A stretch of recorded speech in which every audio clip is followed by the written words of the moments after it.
So yeah, coming to the client channels, so there are like multiple ways you can approach a client. First one would be personal connections. So let's say if you are studying in a university, then you might be having some alumni, right? So then you have some personal connections from there. Like you can obviously mail someone like, hey, I am studying from your university. Let's say like if you have some common organizer or anything, if you have any mutual connections, then ask people to introduce them to that person. So personal connections are one thing that you can always build a good network, and also learn to start networking, because networking can give you multiple things. Like you can have internships, you can have jobs to networking, you can onboard projects, and of course you can source clients through networking. So personal connections are all about networking. So if you're good at networking, then you can get clients through personal connections.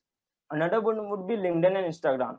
So let's say if you know the if you find the founder of our organization, so you can directly message on LinkedIn and say like, I am doing this type of work. Do you have any project requirement or anything? So let's say if you mail 100 people, then you will get around 10 to 5 conversations on. And after that, like you can obviously convert them, but like you have to mail a lot of people to get that conversion. And also you can use Instagram DM. So many of the brands have active Instagram accounts, so you can DM them, and many times the marketing manager will reply to you and they will forward the concerned information to the respective department. So that's how you can also onboard the client. Another one would be like, you would be there in many communities. Like if you have any such thing, then you can just message the brochure of your organizations, of your independent work, and then you can see that like if there are interested people.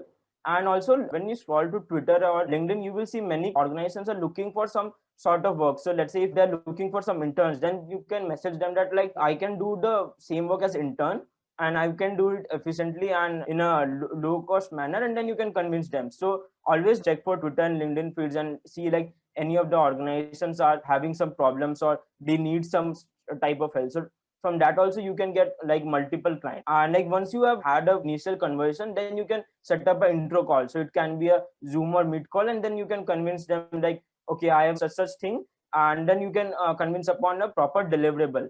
So a deliverable is basically the end goal which you are trying to achieve. So let's say if your goal is a website, then the deliverable is the website. Let's say if you want to create a strategy for marketing, then your deliverable will be the marketing. So always fix upon a deliverable that you want to deliver such type of thing and in such duration. So you can make a short contracts or anything where you will mention all the deliverables, your engagement, your payment and everything, and you can sign it from your client as well as you can sign it. So that way it becomes formal, and it also makes sure that the client doesn't lack off in the middle or he doesn't pay you. So payment is also a major thing. So always look for credible clients. Don't go for clients like which don't pay you or they are shady or anything, because at the end like payment is a very major issue, because if they are not satisfied with your work, they won't give you the payment. So make sure that like you are engaging with credible clients. And like when you're engaging through personal connection, then the credibility is very high. But when you are cold mailing someone or someone is approaching from their side, then the level of shadiness becomes very high.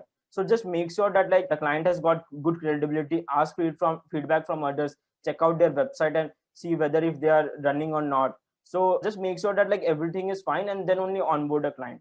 And once you have done the exchange of contacts, then you basically can start the project, and when the need occurs, you can get on a meeting and discuss all the information with the clients. And the final thing, you can send it over mail or you can present it over the Zoom or Meet.